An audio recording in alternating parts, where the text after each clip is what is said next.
ओम शांति। आज सुनते हैं प्यारे बाबा की 19 जनवरी की अव्यक्त मुरली से दिल में छपने वाली गहराई की बातें। आज की मुरली क्षमा करना। हम फ्रैंकफर्ट से हैम्बर्ग जा रहे हैं तो ट्रेन से कर रहे हैं।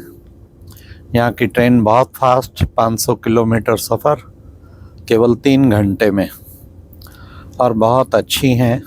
भारत भी खैर अब उसी गति पर पहुँच जाएगा। बाबा ने आज की अव्यक्त मुरली में कितना सुंदर कहा। आज की मुरली का टाइटल ही था अनुभव की अथॉरिटी बनो। चारों ही सब्जेक्ट में अनुभव की अथॉरिटी बन, समस्या का समाधान स्वरूप। बाबा ने कहा, सबसे पहले बाबा ने कहा आज चारों ओर के बाबा ब्राह्मण बच्चों के छोटे से ब्राह्मण संसार को देख रहे हैं। यह ब्राह्मण संसार कितना अलौकिक और कितना विशेष, विश्व की विशेष आत्माओं का संसार है। बाबा ने कहा आप सब कौन हैं? कोटों में कोऊ, कोऊ में कोऊ हैं। कितने भाग्यशाली हैं। फिर बाबा ने कहा ऐसा संसार सारी दुनिया में मिल नहीं सकता। ये विशेष आत्माओं का संसार है। फिर बाबा ने कहा बाप दादा ने हर ब्राह्मण बच्चे के मस्तक पर भाग्य की रेखा जन्मते ही खींच दी है। क्या इतना अपने आप को भाग्यवान समझ के चलते हो? बाबा ने कहा इतना नशा रहता है कि मैं भाग्यवान आत्मा हूँ। अपने इस सम्मान में रहते हो। फिर बाबा ने कहा अगर बाबा कहे सम्मान, परमात्म प्यार, बाबा ने कहा ये कभी मिल नहीं सकता। बाबा कहे अच्छा सम्मान की लिस्ट निकालो, तो कितनी एकदम लिस्ट निकल आएगी ना। फिर बाबा ने कहा सम्मान जो है अभिमान को ख़त्म कर देता है। सम्मान धारी को कभी अभिमान आ नहीं सकता। इसलिए सदा अपने श्रेष्ठ सम्मान की स्थिति में स्थित रहो। कहते तो हो मैं बाबा का दिल तख्त नशीन बच्चा हूँ, मैं बाबा का दिल तख्त नशीन बच्चा हूँ। पर बाबा ने कहा उसको अनुभव में नहीं लाते हो। स्मृति तक रहता है, उसके स्वरूप नहीं बनते हो। अब उसके स्वरूप बनो। कितने सम्मान हैं। मास्टर सर्वशक्तिवान, श्रेष्ठ आत्मा, विशेष आत्मा। बाबा ने कहा आत्मा हूँ। अगर श्रेष्ठ आत्मा के सम्मान में हो तो देह भान तो निकट आ ही नहीं सकता। तो बाबा ने कहा ये दिल से रियलाइज नहीं किए बच्चों ने सम्मान।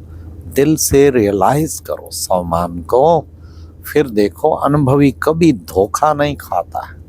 अनुभव की अथॉरिटी सबसे बड़े से बड़ी अथॉरिटी। तो बच्चों को इसी अथॉरिटी में स्थित होना है कि मुझे अनुभव की अथॉरिटी बनना है। फिर बाबा ने कहा देखो बच्चे, अनुभव की अथॉरिटी कितनी बड़ी है। बाबा ने कहा चारों ही सब्जेक्ट्स उसकी तुम्हें अथॉरिटी बनना है। 4 सब्जेक्ट कौन कौन सी हैं? हाँ, बाबा ने कहा देखो हर गुण, हर शक्ति का भी अनुभव करना है। और सेवा की मान लो बाबा ने कहा सब्जेक्ट है, तो कि सेवा की सब्जेक्ट में क्या अनुभव करना है? सेवा की सब्जेक्ट में बाबा ने कहा मनसा सेवा, वाचा कर्मणा, संबंध संपर्क द्वारा सेवा। हर प्रकार की सेवा के अच्छी तरह से अनुभवी बनो। तो ये अनुभव की अथॉरिटी बहुत बड़ी अथॉरिटी है। अनुभवी कभी धोखा नहीं खाते। बाबा ने कहा ऐसा बनना है। मेहनत तब तक करनी पड़ती है, बाबा ने कहा जब तक सम्मान का अनुभव नहीं किया। नहीं तो सम्मानधारी को कभी भी मेहनत नहीं होती। सदा सम्मान में टिके रहेंगे ना, फिर कभी भी मेहनत नहीं करनी पड़ेगी। फिर बाबा ने कहा देखो बच्चे, इस तरीके बच्चे एक एक सम्मान को अच्छी तरह से अनुभव में लाओ तो अनुभव की अथॉरिटी बन जाएंगे। बाबा ने कहा स्वभाव सम्मान का अनुभव कभी मिट नहीं सकता। माया भी अनुभव को मिटा नहीं सकती, कभी भी, कभी नहीं मिटा सकती। फिर बाबा ने कहा स्वभाव सेवा के अनुभवी मूर्त, हर कदम में फिर अपने को सेवाधारी अनुभव करेंगे। बाबा ने कहा इसलिए अनुभवी मूर्त सेकंड में परिवर्तन कर सकते हैं, नेगेटिव को पॉजिटिव में परिवर्तन कर सकते हैं। आज बाबा ने पांडवों की भी महिमा की। बाबा ने कहा देखो पांडवों का गायन है ना, क्या गायन है, पांडव 5 गाए हुए, और क्या गाया हुआ है, पांडवों के साथ पांडव पति तो नहीं भूलता। बाबा ने कहा पांडव पति है ना शिव बाबा, तो इसलिए वो भी नहीं भूलना चाहिए। तो अब की बार बाबा ने कहा माताएं वैसे ज़्यादा आती हैं लेकिन पांडव भी आए हैं, तो पांडव भी कम नहीं है। नशा रहता है हम पांडव हैं, पांडवों की क्या विशेषता दिखाई है, बाबा ने कहा सदा विजयी। और माताओं को क्या नशा है, बाबा ने कहा माताओं को नशा है कि बाबा तो आया ही हमारे लिए। बाबा ने कहा कितनी नाच रही हैं देखो।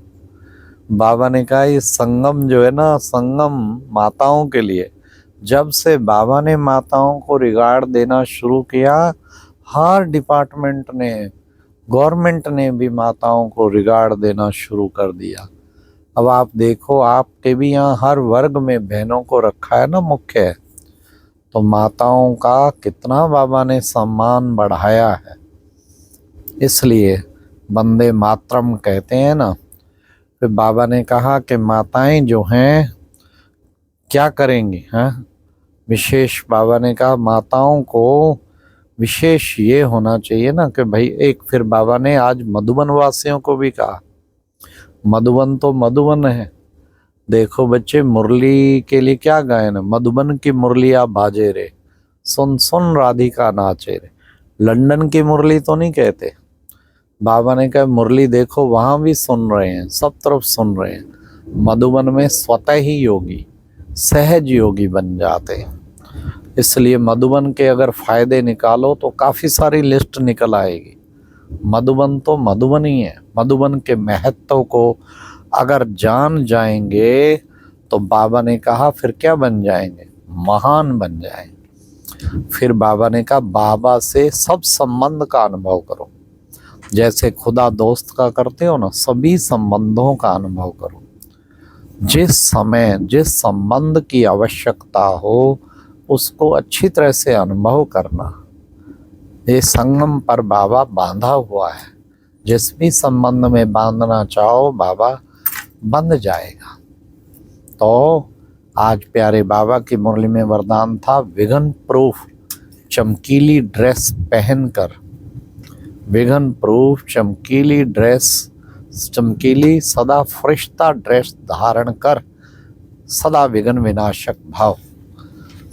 बाबा ने कहा ये स्थूल ड्रेस पहनते हो ना, तो ड्रेस पहनो चमकीली, और चमकीली ड्रेस के लिए बाबा ने कहा क्या करोगे, विघन प्रूफ, विघन प्रूफ बनना है। विघन प्रूफ चमकीली ड्रेस पहननी, चमकीली ड्रेस है ही विघन प्रूफ, उसमें कोई विघन आएगा ही नहीं। हर विघन को आप क्रॉस कर जाएंगे। केवल अपनी ड्रेस चेक करो, चमड़े वाली ड्रेस पहनी है या चमकीली है, तो दोनों चैप है, वो चमड़े वाली वो चमकीली।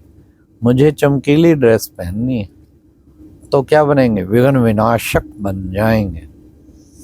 आज की मुरली में स्लोगन भी था अभ्यास पर पूरा पूरा टेंशन दो तो फर्स्ट डिवीज़न में नंबर आ जाएगा। सारे चाहते हैं ना फर्स्ट डिवीज़न में नंबर आए, मेरा नंबर फर्स्ट डिवीज़न में आए।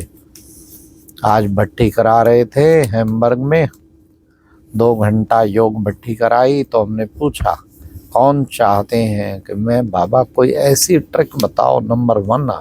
सबने हाथ खड़ा किया, 6 महीने वाले ने भी, साल वाले ने भी, 2 साल 5 साल 20 साल 30 साल तक वाले थे। सब चाहते हैं मैं नंबर 1